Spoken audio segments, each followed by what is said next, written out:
preface, however you say it. And I looked it up, and it said it's okay either way. And I'm glad to hear that. It's just telling you about the book. That's what I wanted you to know. And the thing that's really interesting to me here is what he said about the undenominationalism of Christianity. Have you ever heard that before? This book is an undenominational history of Christianity. And what undenominational is no creeds, no doctrines, no traditions are in the church.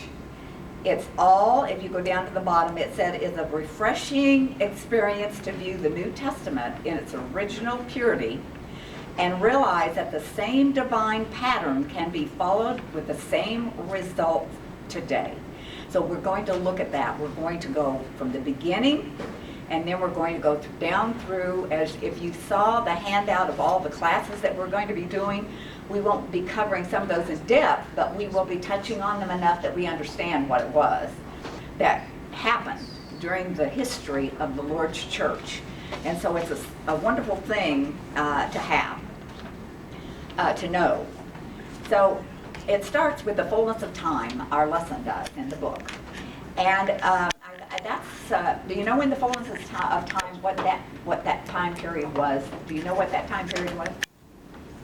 It was between the Testaments, the 400 years between the Testaments. Of course, it starts back in the beginning and points to Christ, but we really get into the study during the 400 years between the Testaments, because you had the Babylonian captivity ended, then you had the Persian, which is the area today is Iran, and then you had the Greek, Alexander the Great. What a wonderful study. And we studied that some. What a wonderful man he was. They said he was more important than anyone next to Christ, Alexander the Great, for what he accomplished. And so, and then we get to the Roman period of time, and that's of course what we're going to be studying from. We'll go back a little bit into the fullness of time, but not much. We're mainly going to be studying the New Testament. Bill taught this period. I don't know if you remember that, but he taught between the Testaments, the 400 years. And you know, I was thinking after we started doing this, it might have been a good idea to study that first and then go into this. You know, I just didn't think about it. But we did study it with Bill, and it was a very good class. It was, I remember it distinctly, what he taught. And I loved his class. He was very knowledgeable, a very great teacher. So anyway, we're going to the death of the incarnate Son of God on the Roman cross, and that marks a central point in the history of mankind. And when he cried, "It is finished," he marked the completion of a long chain of events that had taken place according to divine guidance. The death of Christ was not accidental or incidental, but according to God's determined counsel and foreknowledge. And it tells us that in Acts 2:23. And we're not going to look up scriptures, but if you want to jot them down, because we're just going to study, and I'm going to do an overview of the scripture real quick, and then you can look them up later. All that went on before the death of Christ was in preparation for the great event of the church. There.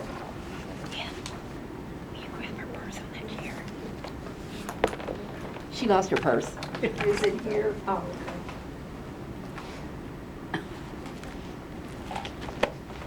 Okay, the fall of Adam. We studied the Old Testament for 2 years. It's phenomenal. You know, how Linda and I and the group of a lot of you ladies studied the Old Testament for 2 years. And so we know a lot about this. But from the fall of Adam in the garden through the patriarch and prophets, God's plan began to unfold. And we saw that when we studied the Old Testament, starting in the beginning of Genesis. So we now can see how the law of Moses was a tutor to bring us to Christ. So the law was put in place to bring us to Christ. However, the revelation of the mystery, now it was a mystery back then because in the Old Testament, which was not made known unto the sons of man, it had to wait for the preparation to be complete, and it tells us that in Ephesians 3:5. Now the mystery is known, it says in Ephesians 3:5, and it was revealed by the apostles and the prophets. But when the fullness of time came, God sent forth his Son, and that's Galatians 4:4, and he put the Spirit in our hearts, it tells us there. And in order to understand the history of the church, we must know that the world in which the church was beginning and in which it moved. And of course, we know when the church began. When was that? On the day of Pentecost. 33 AD. Some say it's 30 AD. They've studied that. I remember Leona. They said, you need to put 30, Leona, we need to put 30 AD on the church. It wasn't 33 AD. We found that out later. And Leona said, nope, it's 33 AD. You're going to put 33 AD on there. But when you study it and go back, they think actually it was 30. So 30 AD when it started. I thought that was interesting. Okay, we're going to go to the social and philosophical, that's a hard one. I need a Kleenex. Excuse me, ladies.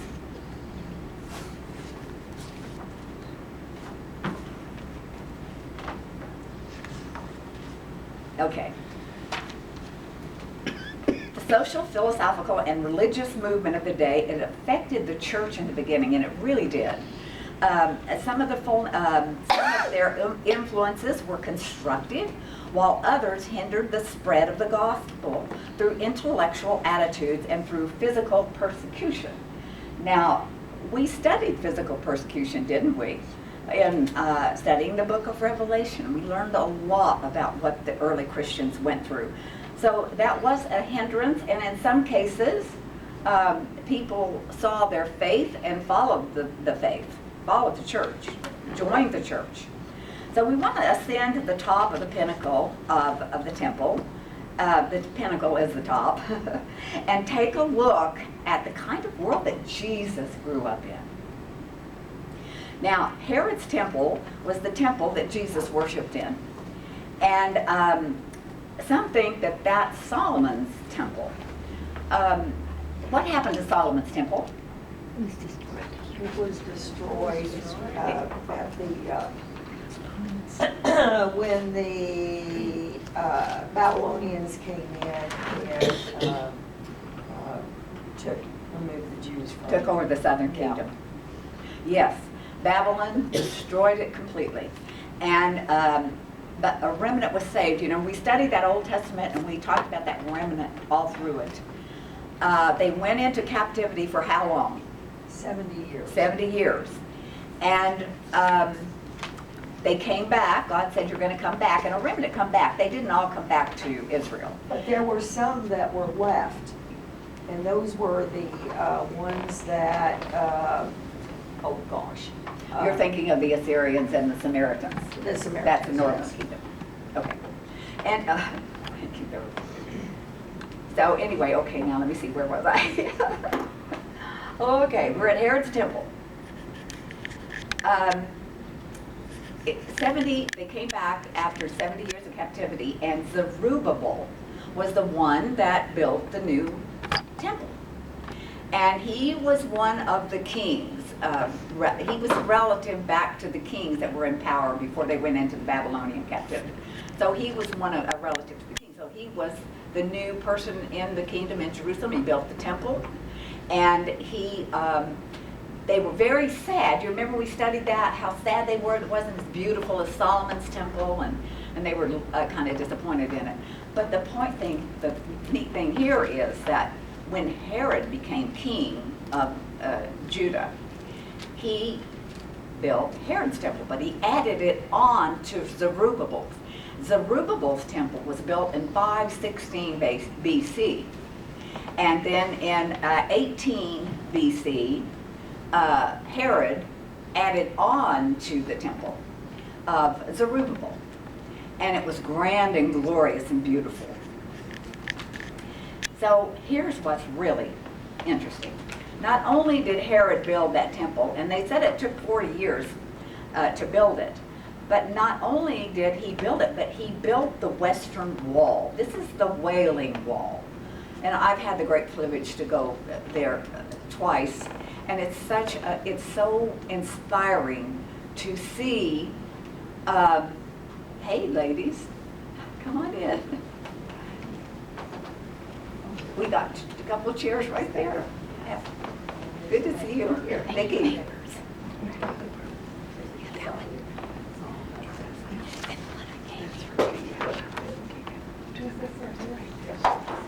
Okay, this is the Wailing Wall, the Western Wall. Herod built it when he built the temple.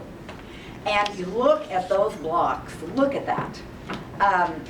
It is just incredible, the stone and how they designed this, the skill shown. And let me tell you about the skill. They found a quarry, a rock quarry, outside of Jerusalem. And they think that's where they cut the stones to build this wall. And they're perfectly shaped, and they have no mortar in between them. They're fit on top of each other, and they've been there 2,000 years. And so it's a beautiful thing to see. Now, as I said, the Jews meet there because it's right behind the mount where the temple was. And they meet there, and the Orthodox Jews are praying for the Messiah to come.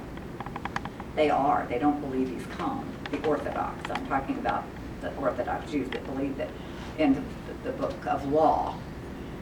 So they wail at that wall. That's why it's called the Wailing Wall. You can see them wailing and praying their heart out to God.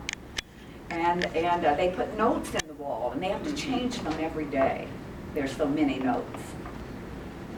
So it's a very interesting place to see, and I think everybody would love to enjoy that. Now the top, as you can see, the top of that wall has little stones, and they say that was added in 500 BC by the Ottoman, they think. So I don't know for sure about that. So the temple built by Herod was smaller than that of Solomon, yet had been under construction for 40 years. But it was considered the wonder of the world. It was a beautiful temple. Now, they said it took 40 years, but it's interesting to note, and you might want to jot this down, that in John 2:20, it says that it took 46 years to build it. So that's what they say in the Bible, so I'll go with that one. Okay, it stands as a memorial to God's dealing with the Hebrew race. Its very conception being traced back to the tabernacle with the divine architectural blueprint that was delivered to Moses. How was that delivered to Moses? How did he get the blueprint for the tabernacle?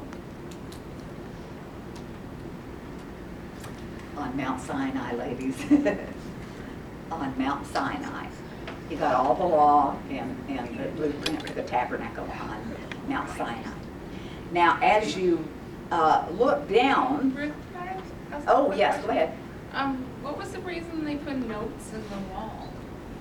They're begging for the Messiah to come, for one thing, and I don't know what else. Well, prayers. I think It's they just write prayers. prayers You on could just say there. they're praying, but the one thing that's important to the Orthodox Jews, when you go over there, you can see the difference between the Orthodox Jews. It's very interesting to see the culture of the people in Israel, in Jerusalem.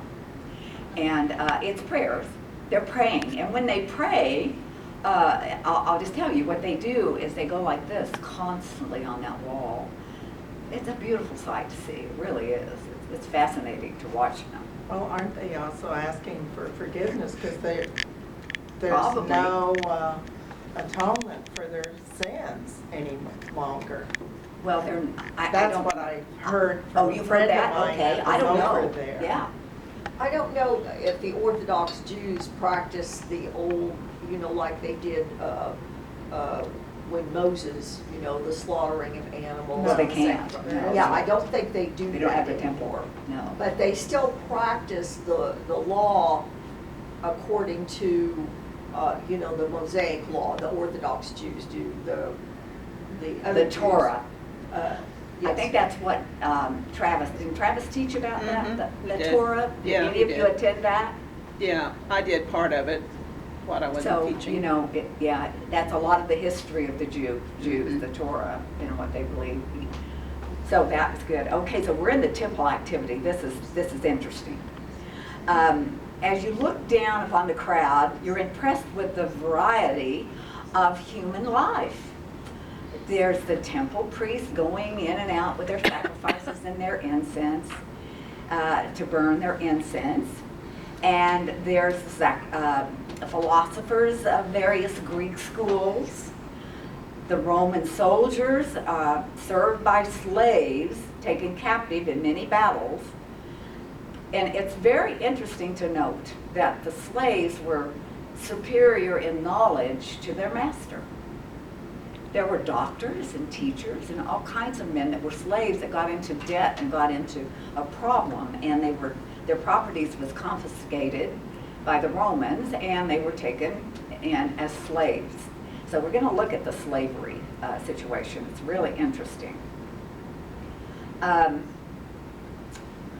So if we go to the marketplace, this is when you go to Israel and you go through Jerusalem, they are doing a lot of markets today. They're lining the streets. It's very interesting.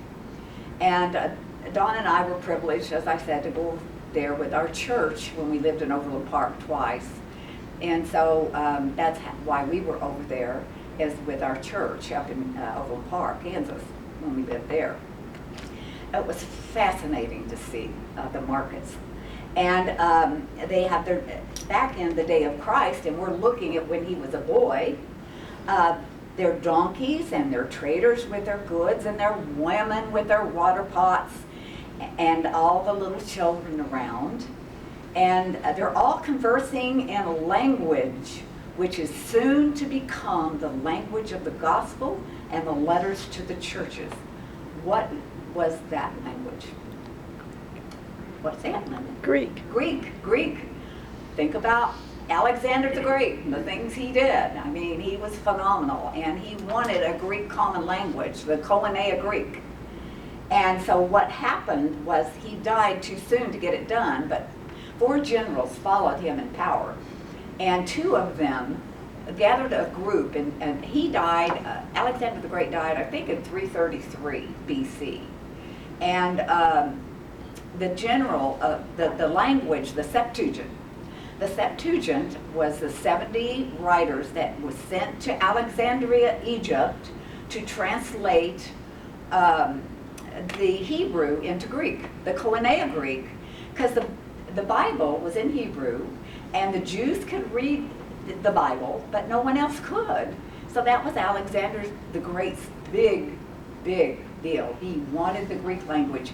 So all the people would have the Bible in Greek. And so it was done by 70 translators, 72, some say, because they had 2 on the side to take over if 2 messed up. What the Septuagint means is the 70.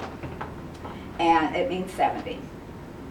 So this is what the letters were written in for the most part, and the New Testament was written in Greek. There are a few Aramaic places in the Bible. Jesus spoke Aramaic.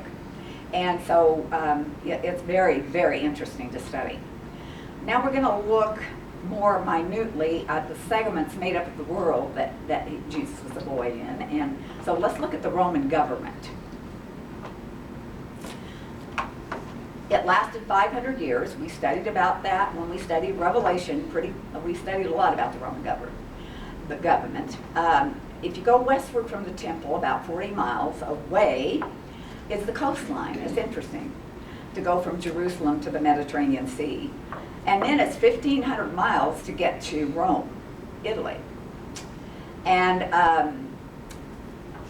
Rome, of course, is called the most wonderful city in the world, still today. And here's a map of the entire Roman Empire.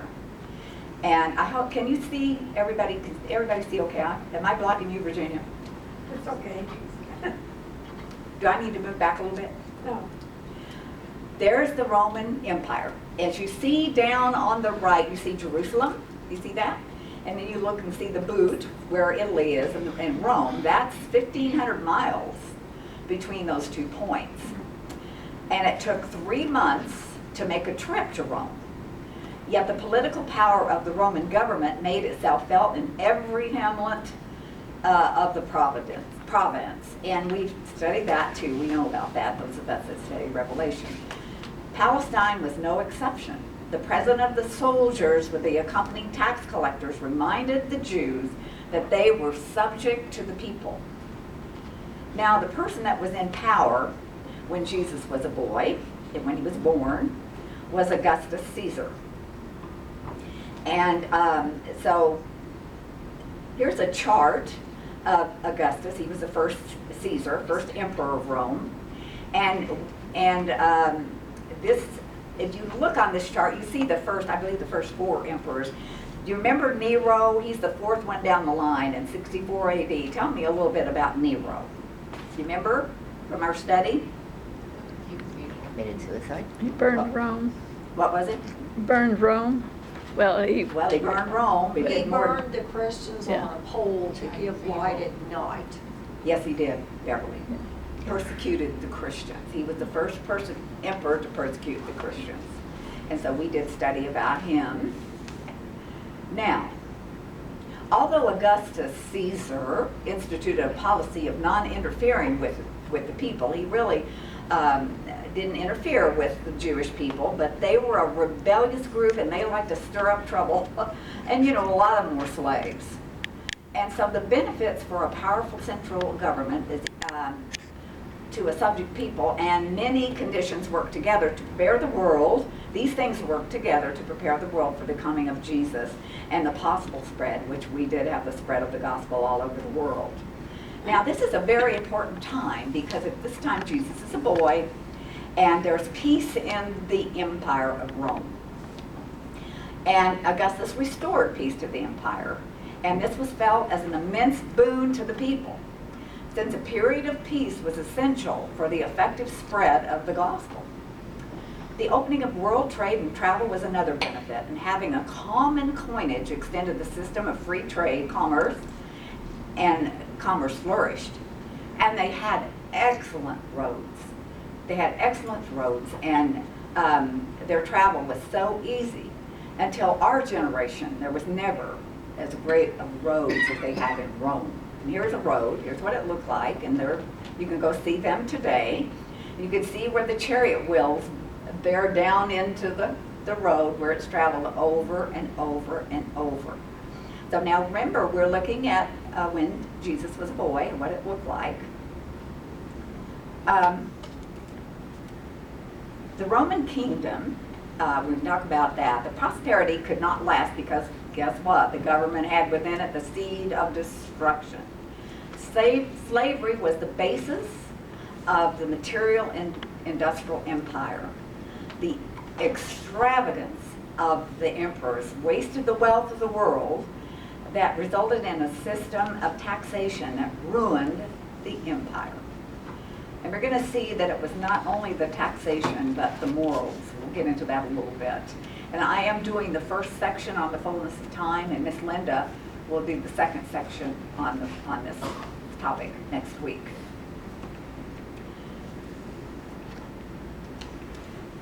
Okay, went one too far. The state had an amount of tax. Now this is interesting.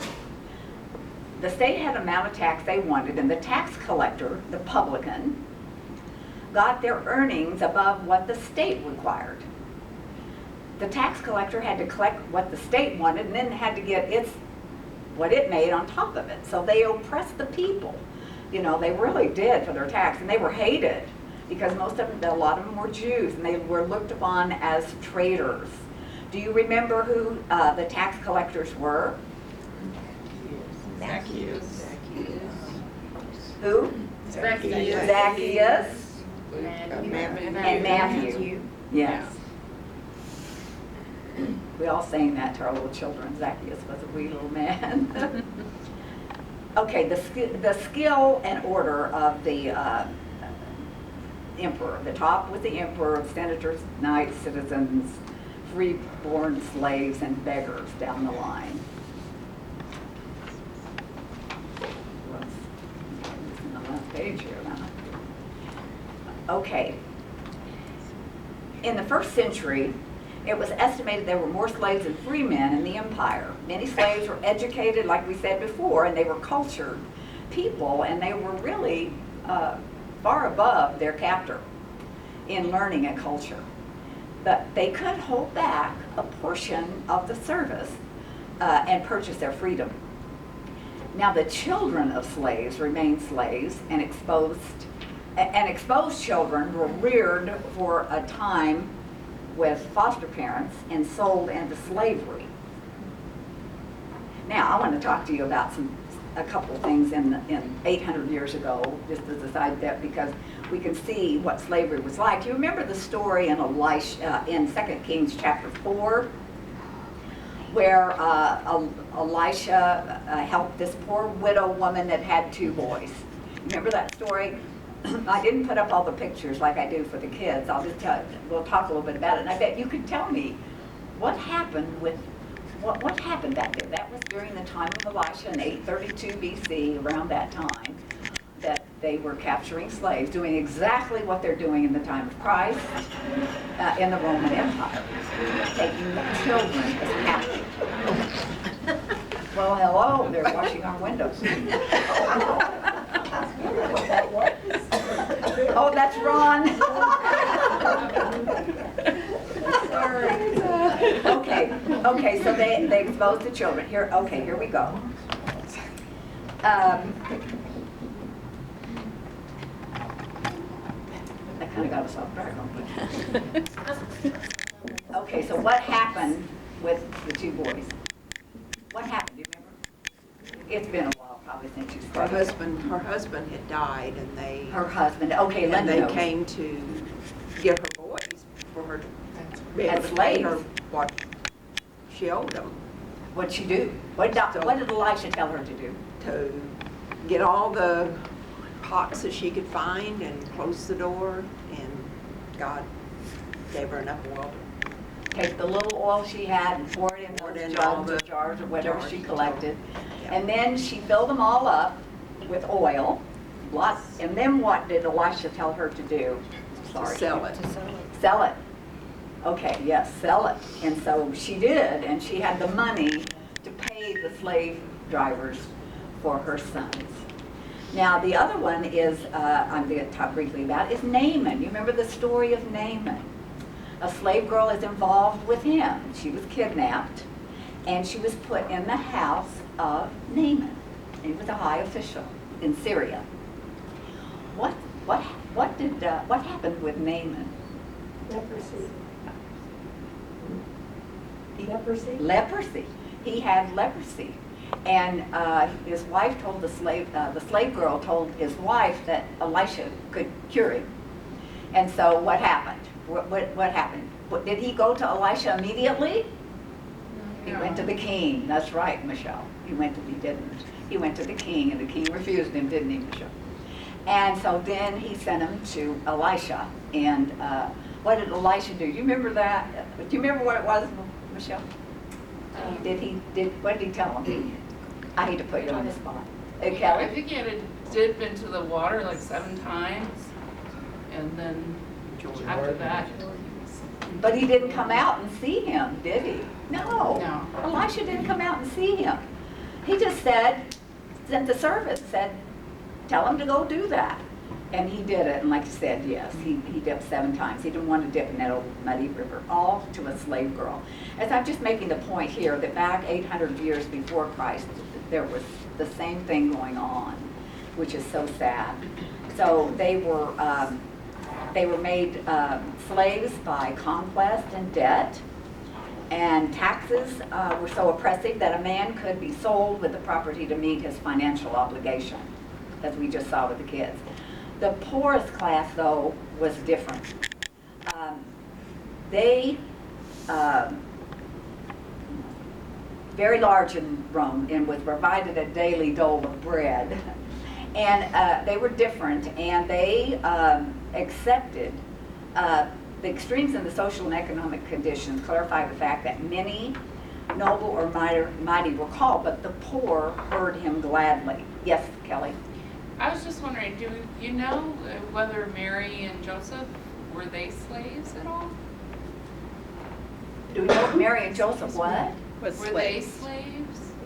Slave. Mhm. No. Yeah, you were saying the majority of people were slaves Yeah, at yeah, that time. 50% of the people in Rome. No, they were Jews. No, they were not. So slaves. no Jews were slaves at all? No, I'm sure there were. Yeah. But no, Joseph was from Nazareth. It never tells us that he was a slave. And Mary, no, that's not. They were not. Okay, so now listen, I want to point out this. How am I doing on time? I've got a little bit more here. What time is it? 11:15. It's what? It's 11:15. You got 15 minutes. Okay. I do want to bring up something right here. The poor heard them gladly. When we get to after Jesus' death, we're talking about later, when the gospel is spread and the people are responding to it. The poor heard that message gladly. You know what I first thought about was you, Ann, going over to the poor. That's what she does. She goes over to Africa, to all those people that are poor, and hear the message gladly. You can go out here and you go into a prominent neighborhood and they probably won't open the door in the first place. And the second place, anyway, we know how it is, but you go to the poor. John, doing it again. He's persistent. He's done. It We just found out in goes to show Malawi you that how the poor things- hear gladly, but the more We don't even, affluent and nobody Malawian does does not things all the time. All I know. repent like the poor do. So I just take it for affluence granted that it just is not always good. No. Well, no, it's not, and that's what we're pointing out here, is the affluent people did not accept Jesus as the poor, and the poor people did, yes. Back in the day, we went with the We Care to different cities and everything, and that's what we'd do. We wouldn't even try to go to the affluent houses. We would go to the poorer sections of town, and usually take a box of groceries, because we knew they probably needed or knew somebody that did, and that was kind of our way of getting in to teach them. And we had a lot more luck with the poorer people than we did all the Yeah. rich people. So. Yeah, I remember back in the 70s when we had Don went to Arkansas with the elders and they bought a bus. And we started that bus program, and of course we went to the poor. We did go to the poor, and we went every Saturday morning. I've told you this story before, I'm sure.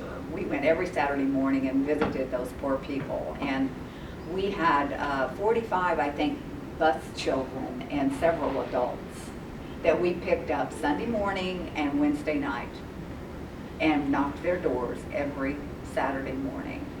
And when we had Don's service up in Kansas City, our old church up there we've been a part of for 30 years, we had some of our members, old members there. We had, I may have told you this, I don't know if I did, I'm sorry if I'm repeating myself, but we had someone there that had pictures of all those kids. Their school pictures, I've got them. They had every one of those 45 kids lined up and pictures of them. And when they found out Don had passed away, they wanted to make sure that we didn't even know they had it. We didn't have them. So I have their pictures. And we used to take some of them home with us, and I'm just tell you one little story. There was 3 precious little girls. They were, I can't remember their name, but I remember their mother's name. It was Violet. And they were stair steps, precious pretty little girls, dark, beautiful black hair. And so they begged and begged and begged. So we took them home with us for the afternoon. And I got ready to fix them and clean them up for church. And I went to comb their hair. And they had full heads of lice, all 3 of them. I said, girls, we're going home. And so I took them home and I said to their mother, I said, shame on you for not getting these poor kids taken care of. You need to get this done right away. If you need me to get what you need to do it, I'll get it for you. No. I said, they can't come back until you get them cleared up. And so, boy, it didn't take them no time to get them cleared up, because the kids love to come to church and sing the church songs on the bus. you know, and it was the poor, like Anne ministers to. And so Dawn loved ministering to the poor too. So, you know, it's just it was a beautiful time. So let's go on. This is really the part that I'm not as fond of in this lesson of what happened. And so I'm going to go through it. I don't want to take up much more time on this. Okay, so what happened? The condition of mankind is pictured by the Apostle Paul in Romans 1. We all know what Romans chapter 1, I think, talks about. And if you don't, you can go home and read about it, because it was a horrible sin, and it's verified in secular history, of course. And as a result of the Roman conquest, wealth and luxury were made possible for the upper class. Through the whole extension of the slavery, a wave of corruption swept over the empire that completed the desolation of morals and a period of unparalleled history. And it was full of debauchery and wickedness, which was a horrible, horrible time. So we're being destroyed in Rome from within. The pagan temples were set up and used for vilest purposes, and women became even more depraved than men. The great towns such as Antioch, Alexandria, Corinth, and Ephesus were the imitators of Rome and the worst in their excesses. And I just wanted to bring up Kenna and Ron and Cheryl. We had a Bible study together, and we studied Corinth. We studied for 2 years on that, didn't we, Kenna, I think? And Cheryl and Jim, Pat and Bill. It was a group of us. And it was a horrible, in Corinth, it was awful what we studied about, the horrible excesses of conditions in immorality. The first marriage was usually arranged by the parents and with a civil contract, and could be dissolved by either party. This is the last page, girls. Divorce was common. Am I there? Nope, I went too far. Sorry. Okay, we're at the right place. That picture there is a picture in Ephesus. Donna and I we got to go there and see these beautiful buildings. There were 22 streets of marble in Ephesus. Extravagant city, extravagant city. Just absolutely beautiful. Divorce was common, and am I at the right place? Yes. Seneca said women could count their husbands by their age, and abortion was extensively practiced. The destruction of a newborn, this is heartbreaking, was common. If it was a sickly or deformed child, they just drowned it at birth. The normal child was solely in the hands of the father. The girl babies were gathered up and reared until they could be sold into slavery. Suicide was considered an open door through which man could escape the woes of life at any time. Now remember, this is when Jesus was a young man. These things were all going on. Rome was at peace, but when we had all this destruction from within the Roman Empire. Now, I've often wondered how in the world those people could sit there and watch all these people die in the gladiator Colosseum there in Rome. They had big combats with the gladiators. They killed Christians in that Colosseum, and people loved to watch it. And they would put the thumbs up or the thumbs down. That's what it says here. It says the life of the gladiator depended upon the wishes of the spectators. The number of participants were greatly increased until the reign of Trajan. There were 10,000 gladiators in one game. And I think I read that Colosseum would hold 50,000. I'm pretty sure that's close. So it was morbid. This is the last one. You could see from all that is happening in that culture that Jesus came at just the time that God wanted it to come. And it was set up that way. And they accepted him gladly. And on the first day, 3,000 were saved. You remember that? So Linda's going to take that up next week and finish up the Fullness of Time. And then she's going to do 2. She has 2 lessons she's going to do. And then she's going to go on a trip. And where are you going? Rocky Mountains. The where? Rocky The Mountains. Rocky Mountains. Okay. Okay, ladies, this is a lot today. Are there any questions or any comments?